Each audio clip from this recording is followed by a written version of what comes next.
Class 12 के physics में आज हम लोग को 2024 के लिए कुछ वीवीआई प्रश्न को पढ़ेंगे।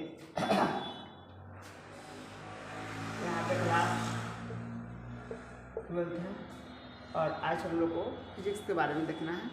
यहाँ पर फिजिक्स का कुछ महत्वपूर्ण एडजेक्टिव दिया गया है, ध्यान रखिएगा। विद्युत आवेश का एसआई मात्रक क्या होगा? विद्युत आवेश का एसआई मात्रक क्या होगा बताया गया है। न्यूटन, फैराडे, कूलाम और जूल। यहाँ पे अगर विद्युत आवेश की जब बात आएगी तो हम लोग को इसका एसआई मात्रक हो जाएगा कूलाम। विद्युत आवेश की जब बात आएगी तो यह हो जाएगा कूलाम। अब यहाँ पे हम लोग को दूसरा देखना है। दूसरा प्रश्न दिया हुआ है कि परावैद्युतता की विमाएं क्या है? परावैद्युतता की विमाएं क्या है? यहाँ पर लिखा गया है ए ऑप्शन ए के पावर 2, टी के पावर 4, एम के पावर -1, टी के पावर -3, बी एम एल के पावर -1, टी के पावर 4, सी एम टी के पावर 2, टी के पावर -1।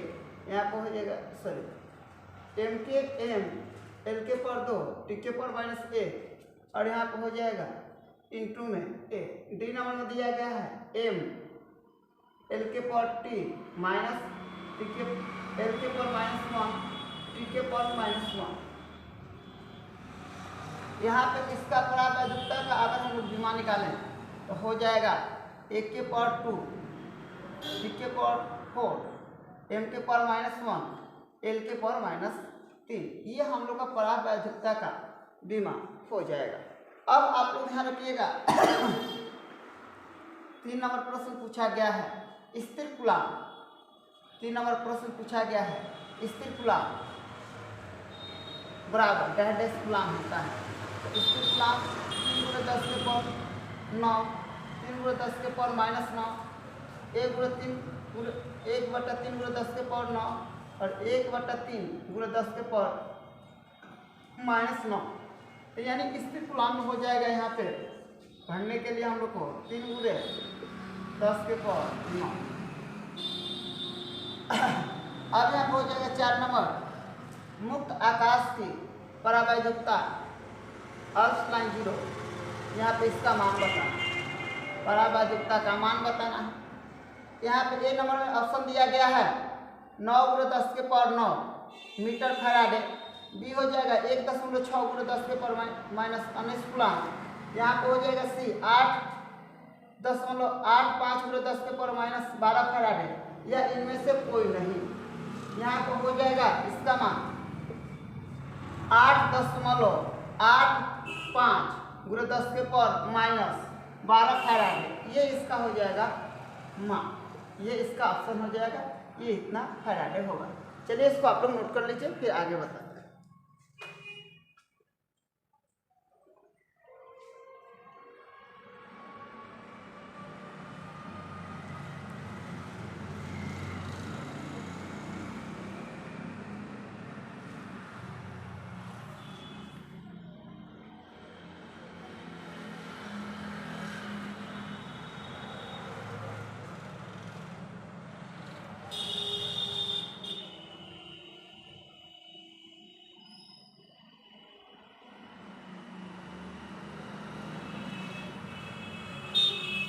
पांचवा प्रश्न है यहाँ पे विद्युत तीव्रता का मात्रक है, यानी विद्युत तीव्रता का मात्रक है। तो अब यहाँ पे हम लोग देखेंगे यहाँ पे 1 न्यूटन बटा मीटर। यहाँ पे हो जाएगा वोल्टामीटर बटा मीटर डाइन सेंटीमीटर। यहाँ पे लिखेगा वोल्टामीटर बटा मीटर स्क्वायर। तो ये हम लोग को इसमें देखना है कि इसका ऑप्शन कौन सा होगा। तो इसका ऑप्शन हो जाएगा डी हो जाएगा ऑप्शन वोल्ट बटा मीटर या वी बटा मीटर हो जाएगा। ये यहाँ पे हो जाएगा वी बटा एम हो जाएगा। उसके बाद लिखा गया है आपको 3 संधारित्र जिसमें प्रत्येक धारिता सी है, श्रेणी क्रम में जुड़े हैं, उनकी तुल्य धारिता है। उनकी तुल्य धारिता है। यहाँ बताया गया है C/3, यहाँ बताया गया 3C, यहाँ बताया गया 3/C, यहाँ बताया गया है 1/3C। तो ये हम लोग का हो जाएगा, ये हम लोग का A हो जाएगा, ये हम लोग का A हो जाएगा, C/3 हो जाएगा। यहाँ पर हम लोग का A हो जाएगा, C/3 हो जाएगा। 7वां प्रश्न बोलता है वोल्टामीटर मापता है, प्रतिरोध को मापता है, विभवांतर को मापता है, धारा को मापता है, या कोई नहीं। ये आप लोग को होना चाहिए कि जो वोल्टामीटर होता है वह किसको मापता है, विभवांतर को मापता है। यहाँ पर लिखा गया है 8 नंबर, 1 फैराडे F बराबर होता है, 1 फैराडे F बराबर होता है।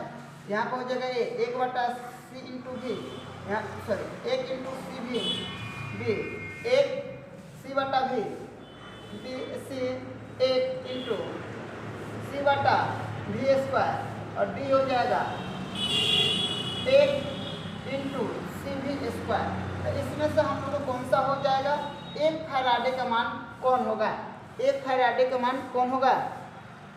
तो हम लोग को हो जाएगा 1 फैराडे का मान हो जाएगा C/V हो जाएगा, 1 फैराडे का मान हो जाएगा 1 C/V हो जाएगा। तो ये हम लोग का ऑप्शन हो जाएगा। ये 9 नंबर दिया गया है विद्युत धारा का एसआई मात्रक होता है, विद्युत धारा का एसआई मात्रक होता है। यहाँ पर आप लोग लिख लीजिएगा एम्पियर होता है। क्या होता है, विद्युत धारा का एसआई मात्रक का होता है, एम्पियर होता है। ये क्लास हम लोग कब के लिए, 2024 के लिए क्लास 12 का ये फिजिक्स का क्वेश्चन है जो इस बार आने की संभावना अधिक है। इसको नोट कर लीजिए।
यहाँ पर 10 नंबर दिया गया है स्टोन ब्रिज से मापा जाता है, स्टोन ब्रिज से मापा जाता है उच्च प्रतिरोध को, निम्न प्रतिरोध को, ए और बी दोनों। यहाँ पर हो जाएगा विभवांतर को। तो यहाँ पे हम लोग को जो ही स्टोन ब्रिज होता है उससे हम लोग को निम्न प्रतिरोध और उच्च प्रतिरोध दोनों को मापा जाता है, निम्न प्रतिरोध और उच्च प्रतिरोध दोनों को मापा जाता है। स्टोन ब्रिज से जो होता है उसको दोनों मापा जाता है। बताया गया है चुंबकीय क्षेत्र की विमा है, चुंबकीय क्षेत्र की 11 नंबर क्वेश्चन है, चुंबकीय क्षेत्र की विमा है। यहाँ को हो जाएगा आई के पावर -1 एम एल के पावर 0 टी के पावर -2 बी आई के पावर 0 एम एल टी के पावर -2 सी आई एम और यहाँ पर हो जाएगा टी आई एम के पावर 1 एल के पावर -1 और टी के पावर -2। तो यहाँ पे हम लोग का हो जाएगा, ये हम लोग का हो जाएगा कितना हो जाएगा आई के पावर -1 एम एल के पावर 0 टी के पावर कितना होता है -2। अब यहाँ पे देखना है 12 नंबर, एमीटर का प्रतिरोध होता है। एमीटर का प्रतिरोध होता है, एमीटर का प्रतिरोध कितना होता है? अधिक होता है, कम होता है? यहाँ पे लिखा क्या है? कम, ए में कम, बी में बड़ा, सी में बहुत कम, डी में बहुत बड़ा। यहाँ पे हो जाएगा, यहाँ पे हो जाएगा हम लोग को सी में बहुत कम होता है, सी में हम लोग का हो जाएगा बहुत कम होता है। अब लिखा क्या है 13 नंबर, चुंबकीय ध्रुव पर नमन कोण होगा। चुंबकीय ध्रुव पर नमन कोण होगा, चुंबकीय ध्रुव पर नमन कोण होगा 0 डिग्री, 45 डिग्री, 90 डिग्री, 180 डिग्री। यहाँ पे हो जाएगा आपको 90 डिग्री। कितना डिग्री हो जाएगा? 90 डिग्री। 14 नंबर प्रश्न है, अनुचुंबकीय पदार्थ की प्रवृत्ति होती है। अनुचुंबकीय पदार्थ की प्रवृत्ति होती है, स्थिर होती है, शून्य होती है, अनंत होती है, चुंबकीय क्षेत्र पर निर्भर करती है। यानी कहने का मतलब यह क्या होता है, किस पर ये निर्भर करती है। तो यहाँ पे ध्यान रखना है, यह हमेशा स्थिर रहती है। ठीक है ना, अनुचुंबकीय हमेशा क्या रहती है? स्थिर। तो ये आप लोगों का क्वेश्चन जो है हम लोग के लिए 2024 में आने की इसका संभावना है। आप लोग इस पर विशेषकर थोड़ा ध्यान दीजिए, नोट कर लीजिए इसको, फिर आगे बताते हैं।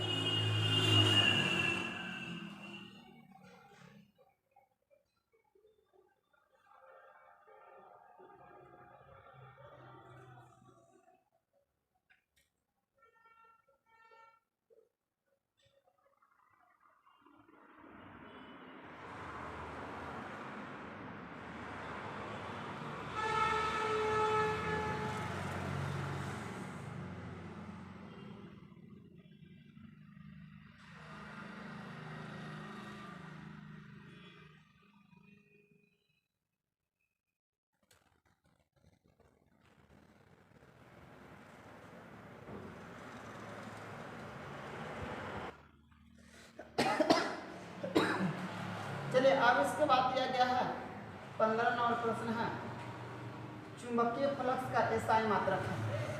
चुंबकीय फ्लक्स का एसआई मात्रक है टेस्ला, वेबर, एम्पियर, कोई नहीं।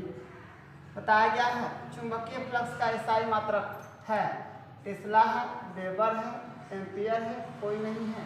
ये हो जाएगा हम लोग का वेबर। यहाँ पे 16 नंबर दिया गया है प्रतिबाधा का एसआई मात्रक है। प्रतिबाधा का एसआई मात्रक है वोल्ट है, एम्पियर है, ओम मीटर है, ओम है।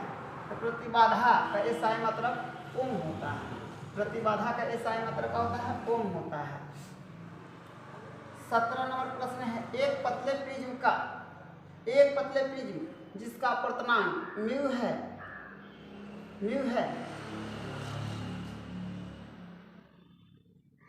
तो म्यू है का न्यूनतम विचलन कौन होगा?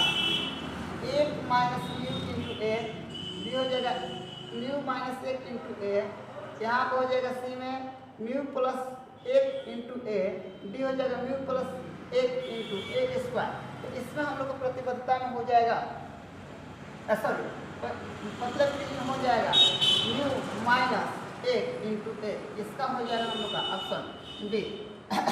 बताया गया 18 नंबर प्रश्न दिया गया है कि तरंग लंबाई पर अपवर्तनांक है। तरंग लंबाई पर अपवर्तनांक है, बढ़ता है, घटता है, अपरिवर्तित रहता है, कोई नहीं होता है। यानी कहने का मतलब तरंग की लंबाई का अपवर्तनांक होता है। अब इसमें देखना है बढ़ता है या क्या होता है? घटता है। ध्यान रखिएगा ये घटता है। अगर तरंग की लंबाई का अपवर्तनांक का हो जाएगा ये घटता है। 19 नंबर प्रश्न है, द्रव्य तरंग सिद्धांत के प्रतिपादक थे। द्रव्य तरंग सिद्धांत के प्रतिपादक थे de Broglie, Huygens, H A Wilson और एगो यहाँ पर लिखा गया क्रोनल। यहाँ पर हो जाएगा डी बार्गले। तो ये हम लोग का 19 को प्रश्न क्लियर हुआ। ये परीक्षा की दृष्टि से महत्वपूर्ण है। इसको आप लोग कम से कम याद कर लीजिए, देख लीजिए, इसको नोट कर लीजिए।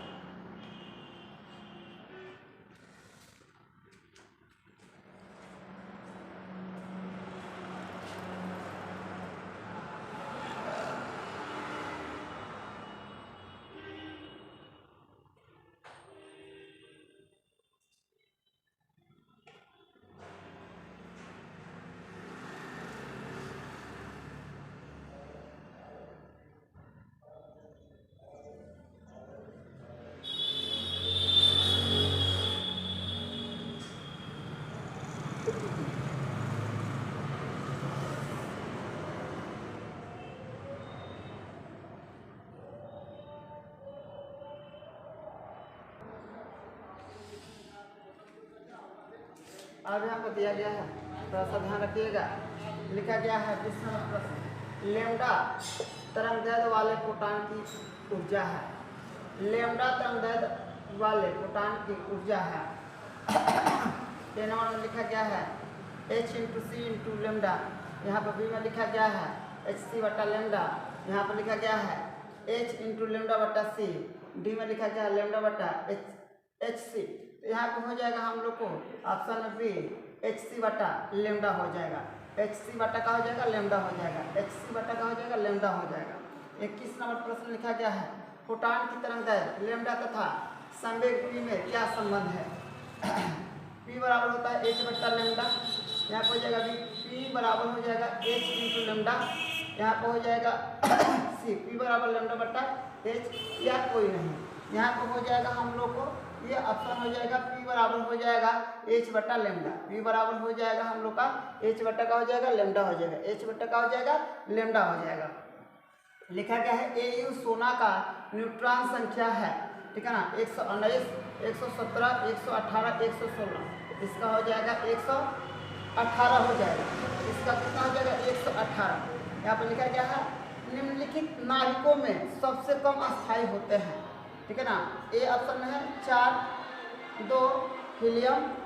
यहाँ पर लिखा गया है बी में 12 कार्बन, 16 8 ऑक्सीजन। यहाँ पर लिखा गया है डी में 56 26 फेरस लोहा। यानी कि अस्थायी कम समय तक अस्थायी, तो कम समय तक अस्थायी होता है ये होता है हम लोग का क्या होता है हीलियम। ये कम समय तक का होता है अस्थायी होता है। तो इस प्रश्न को आप लोग नोट कर लीजिए, ठीक है।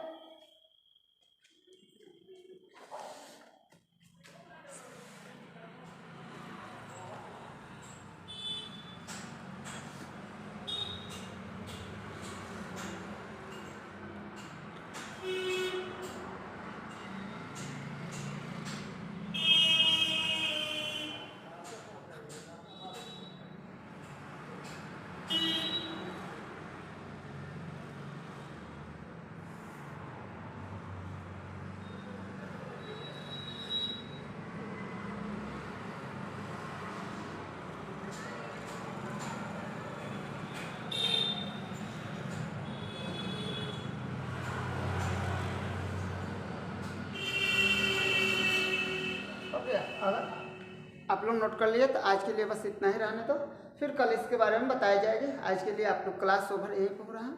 धन्यवाद।